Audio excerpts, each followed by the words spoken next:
Okay, I'm back to my work today. I only have 1 day off. Grabe. And then ngayon is may sakit pa rin ako, grabe. Pero kailangan kong pumasok. Hindi ko alam kung ano to, kung colds ba to or ewan ko. Sana naman hindi COVID, no? Kasi ang dami naming pasyente na puro COVID. Meron kaming COVID, meron kaming RSV, meron kaming neutropenic. Diyos ko, lahat na ng klase ng mga contagious disease. Kaya ayun, hindi ko alam kung ilang beses ako nagkasakit dito sa trabahong ito. And then ngayon may sakit na naman ako. Grabe, ang hina ng immune system ko. Tapos yun nga, ngayon, ito na naman. Hindi ko alam, hindi ko na nabilang halos. And then, sobrang pagod ko talaga as in. Gusto ko nang sumuko dahil sa sobrang hirap. Kayo ba naman? Hindi pa naman kayo mapapagod? Yung paulit-ulit kayong mag-vitals, nakakapagod kaya yun. Tapos ang pasyente mo ay ang dami-dami, 17 patient. Biruin mo yun, kung meron kayong 17 patient, tapos every 4 hours mong iba-vitals yung mga pasyente. Bilangin mo yun 3 beses, 51 times mong gagawin yun. Di ka ba naman mauumay? Kaya dumating na talaga ako sa punto ko na sabi ko, ayoko na talaga, pagod na ako. Napakahirap ng trabaho namin kung tutuusin nyo, lalo na yung napunta sa akin. Ang hirap ng trabaho namin. Kaya nga gusto ko lang sumuko. Ngayon, yun nga, naghahanap-hanap ako ng trabaho. Wala naman ako makuha pang trabaho. And then yung inaplayan ko naman sa loob ng base, hindi pa rin ako tinatawagan hanggang ngayon. Ang nakalagay pa rin dun sa applications na nilagay ko is reviewing applications daw. Pero hindi ko alam kung kailan ako tatawagan, kung tatawagan pa ba ako. At sabi, close na nga daw yung in-applyan ko. Pero, minsan kahit close na yan, pag sinabing reviewing applications, tatawag yung mga yan talaga. Pero hindi ko alam kung kailan nga. Yun, siguro 3 months, 6 months, hindi ko alam. Sana soon, kasi ayoko na nitong trabahong ito. Gusto ko na sumuko. Gusto ko na magtrabaho ng 8 hours work na lang. Tapos, hindi ganito kahaba na 12 hours at hindi pang gabi. Yung pang araw na yun, gusto kong pasukan. Kasi nahihirapan ako. Lalo ako napapagod sa ginagawa ko, sa totoo lang. Yun. Kung magtatrabaho ako sa loob ng base, mas maganda yung pasahod nila doon. Tapos, yung maganda rin naman yung mga benefits nila. And then, kapag holidays, meron silang automatic na double pay. Dito kasi sa trabaho namin, hindi siya double pay. Times 1. Times and a half lang siya yung idadagdag sa'yo. Times and a half? Yun lang. So, ibig sabihin, times and a half, hindi siya double. Kaya, yun. At least, kung magkatrabaho ko sa loob ng base, mas maganda. Double pay talaga. And, yun nga, basta, I can't wait. Sana matanggap ako. Sana tawagan talaga ako.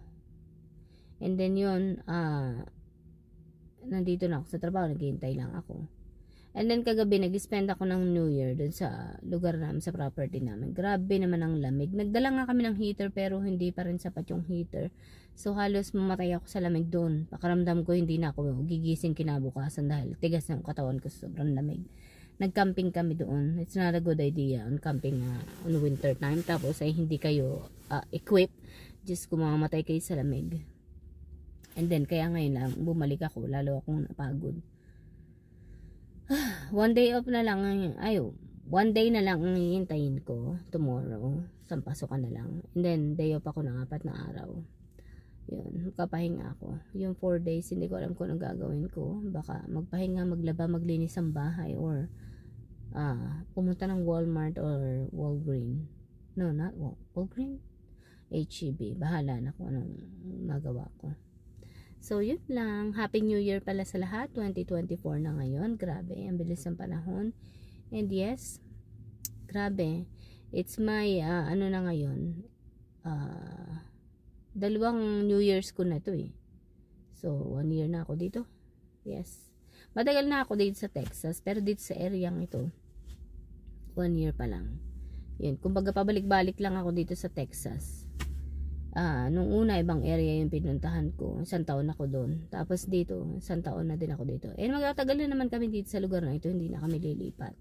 Hopefully, hindi na kami lumipat. Kung lumipat man kami, bahay na lang yung lilipatan namin. Hindi na ibang lugar. Kasi mukhang nag-iisip kami na lumipat na naman ang ibang bahay. Bahay na naman namin ito talaga. Pero, Gusto na naman namin lumipat. Lilipat kami dun sa walang kapitbahay na. Yung walang dikit-dikit na mga bahay.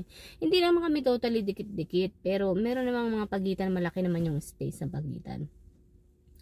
Pero ayaw pa rin niya ng ganun. Kaya lilipat pa rin kami ng ibang bahay. Yung medyo malaking parang yard at backyard. Parang ganun. Yung mga 1 hectare ganun. Grabe ko naman yung 1 hectare.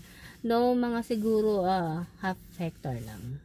Or mga ganun. Pero ako sa akin ayoko ng ganun kalaking kasi maraming trabaho yun eh. Kung ako nga papipiliin, perfect na yung aming space eh, yung size namin. Kasi wala ka nang iintindihin, hindi ka na magtatabas-tabas. Mahirap din kaya magtabas sa mga damo. Yun.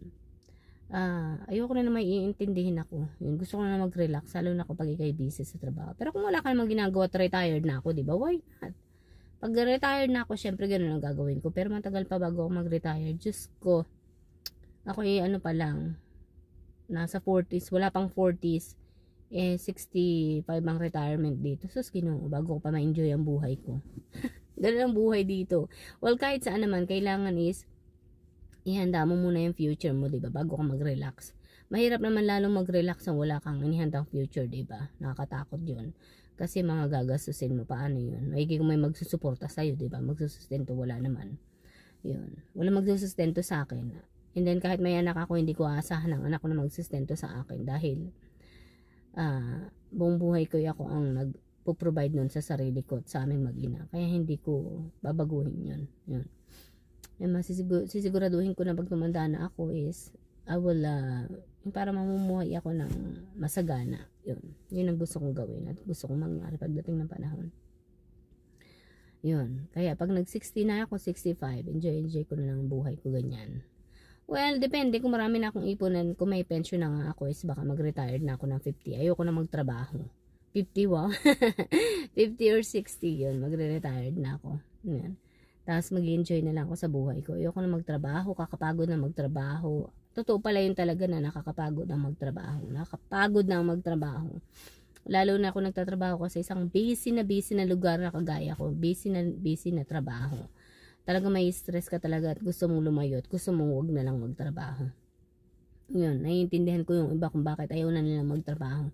Sobrang nakakapagod magtrabaho. Yun, nakaka-drain ng isip at katawan. So, yun lang guys. Bye!